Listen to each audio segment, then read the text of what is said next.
Hello and welcome to the third edition of SplashCast, a weekly talking head podcast for water and wastewater industry professionals. I'm April Weatherley, and this is what happened week commencing 8th September 2025.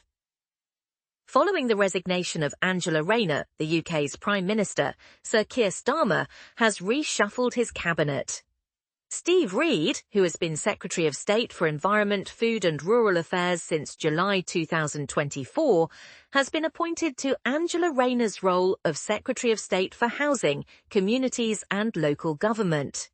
Emma Reynolds, who previously held the position of Economic Secretary to the Treasury, has been appointed Secretary of State for Environment, Food and Rural Affairs. This week, the UK government announced it intends to introduce a landmark bill to protect 2/3 of the world's ocean. In 2023, the UK signed up to the Biodiversity Beyond National Jurisdiction Agreement, often referred to as the High Seas Treaty. The new bill will turn that commitment into action as the UK joins countries across the globe who have supported the major international treaty. Ofwat has confirmed its final decisions in its wastewater investigations against Anglian Water and South West Water. A total of £86.8 million will be paid by the companies as enforcement packages following findings that both companies breached their legal obligations in operating their wastewater treatment works and networks.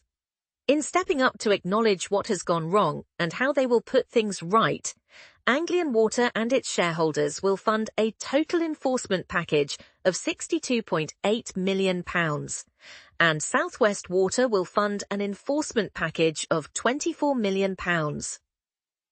The Drinking Water Inspectorate has announced that following its investigation into the cryptosporidiosis outbreak event in Devon in 2024, that a court summons has been issued to South West Water Limited for prosecution for potential offences under Section 70 of the Water Industry Act 1991. The summons is listed on 2nd October 2025 before Exeter Magistrates Court. The UK government has asked Ofwat to carry out an urgent review regarding a £1.3 million payment to Yorkshire Water's CEO, Nicola Shaw. The matter was raised during a debate in the House of Commons on Thursday, 4th September, when Labour MP Sally Jamieson cited that the CEO of Yorkshire Water had received an extra payment from the company's parent, despite admitting that awarding a bonus would have been inappropriate given the company's poor performance. Yorkshire Water was one of 6 firms banned from paying unfair bonuses to executives. Northern Ireland's utility regulator has published a consultation document setting out its approach to its 5th price control for NI water, referred to as PC28, which will begin on 1st April 2028. The approach consultation is the first phase in the PC28 price control. It provides the utility regulator's proposed approach to the development of the next water and sewerage service price control. Tyne Rivers Trust has appointed Sophia Stovall as its new Chief Executive Officer, signalling a new chapter for the charity as it looks ahead to the next decade of protecting and celebrating the River Tyne. Sophia joins Tyne Rivers Trust from her previous role as Head of Development Operations at English Heritage. Independent Age has teamed up with 24 other organisations to send a joint letter to the new Secretary of State for Environment, Food and Rural Affairs, Emma Reynolds, making the case for a national water social tariff in England and Wales. The letter comes as households in England and Wales are expected to spend an average of £603 in 2025/2026 on their water and sewerage bill, 26% more than the year before.